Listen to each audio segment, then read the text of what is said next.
Gautama, the Buddha, with a large group of his disciples who was continuously traveling, made a rule that during the monsoon season, those 2.5 months, you can stay in the same place.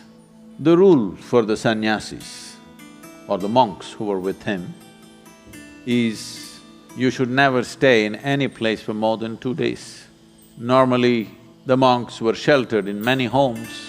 So this rule he passed, more than 2 nights you don't stay in one house because it will be too much of a burden for the host.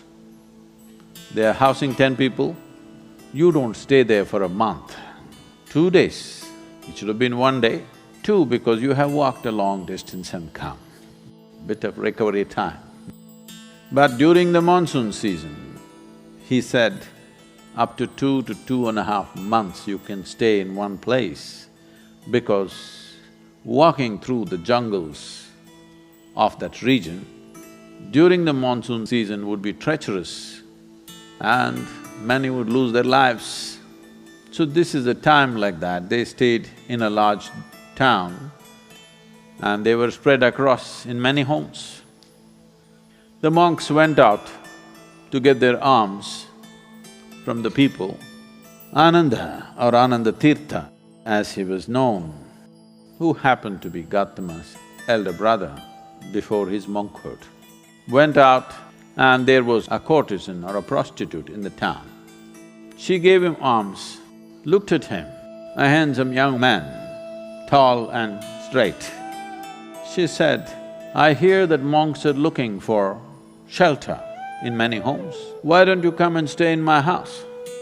Ananda said, "I have no issue, but I must ask the Buddha as to where I should stay."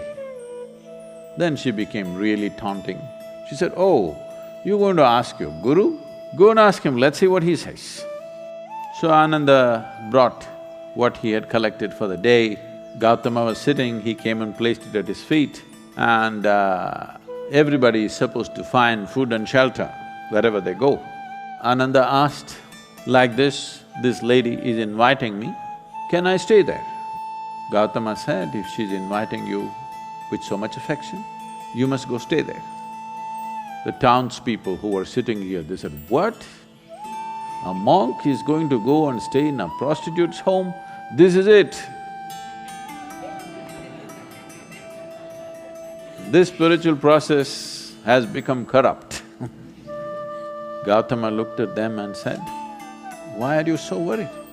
The lady is inviting him. Let him stay, what is the problem?" They all started getting up and started shouting.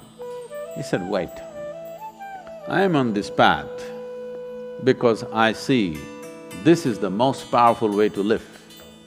Now you're telling me her ways are more powerful than my ways.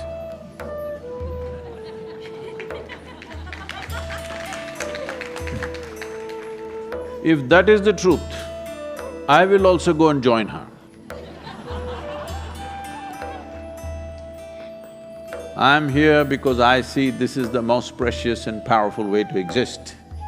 If you think her ways are better than mine, I should also go and join. Because if you're a true seeker, that's how it should be. If you found something much higher, you go for that." Then people shouted and many of them, of course, leave. Then Ananda went and stayed with her.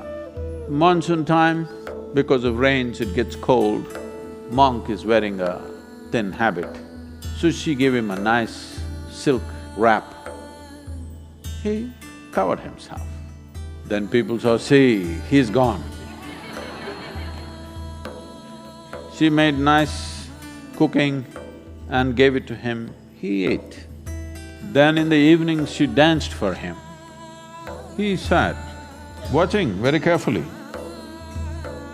with utmost attention. Then when they heard the music, this is it, finished. Things went on. When the time was up, when the rain stopped, when it's time to move, Ananda came to Gautama along with a female monk.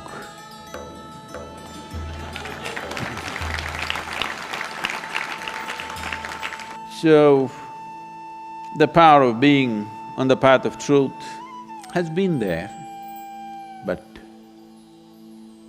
has been many times at its height, but never got mainstreamed.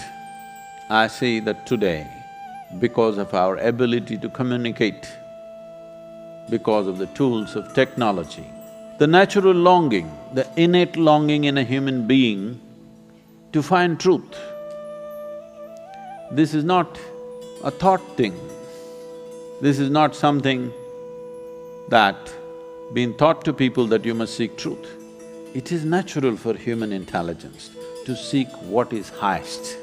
If you are given an option, any human being, given an option, either to be here or there, he will always say, I want to be there. Right now he may be caught up here, but aspiration is to go to whatever is the highest. It is just that we have to show him that there are better highs than getting drunk, there are better highs than drugs, there are better highs than being caught up in social drama, there are better highs than being better than someone else. We just have to show it to him, we have to make him understand there is a better high. Forever, many sages, saints, yogis, gurus have been doing this, but as I said, they were gentle people. They didn't have a voice like me.